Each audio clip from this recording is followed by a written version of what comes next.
Who would stop a father carrying the weight of a hero's final journey? Who could look into the eyes of a man who's seen war, loss, and love, and tell him, you can't go? If you're hearing this right now, don't scroll away. Because by the end, you'll understand why this single dad veteran became a symbol of honor, love, and unbreakable promise. And if this story moves you even a little, hit that like button, subscribe to our channel, and let's honor the ones who never made it home, together. It was 4:30 a.m. when Luke Tanner woke to the sound of his daughter, Emily, breathing softly beside him. He hadn't slept much. The uniform folded neatly on the chair across the room stared back at him, heavy with memories. Today wasn't just another flight. Today, he was escorting a fallen soldier, a young man named Private Ryan Cole, home to his family. Luke had promised Ryan's mother at the funeral, "I'll bring your boy home myself." For Luke, this wasn't duty. It was something deeper, something sacred. Luke, a decorated Army veteran, had buried too many brothers.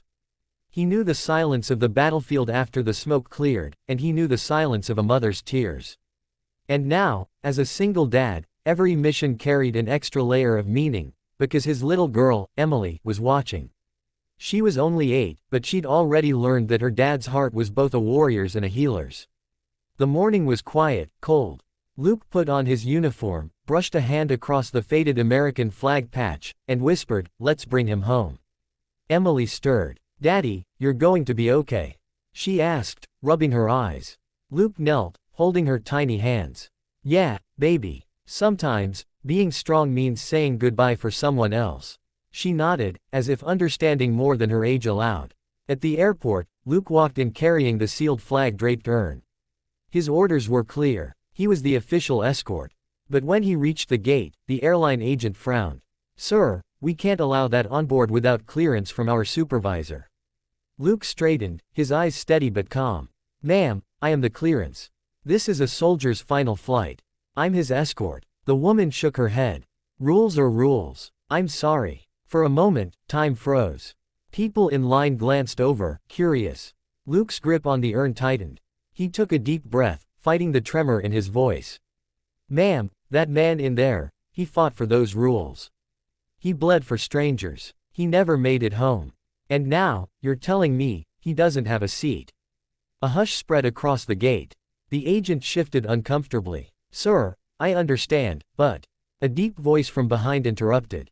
"No, you don't understand." A pilot stepped forward, Captain Miller, his jaw tight, eyes focused on Luke. "You let him through. That soldier's not flying cargo. He's flying first class, with his escort." The gate agent hesitated, then nodded. "Why yes, sir." Luke blinked, his throat thick. The captain gave him a firm nod. "Welcome aboard, Sergeant. You're not doing this alone." Word spread fast. As Luke walked down the jet bridge, passengers stood aside, removing hats, bowing heads. One woman whispered, "God bless you." Another man saluted. Even a child reached out a hand, placing a small drawing of a flag in Luke's palm. Inside the plane, Luke settled into his seat, placing the urn beside him with gentle care. The flight attendant knelt, whispering, "Sir, would you like some water?" "No, thank you. But, if you don't mind, when we land, I'd like to stand with him when they take him off the plane." "Of course," she said softly. "We'll all stand." The flight was silent, reverent.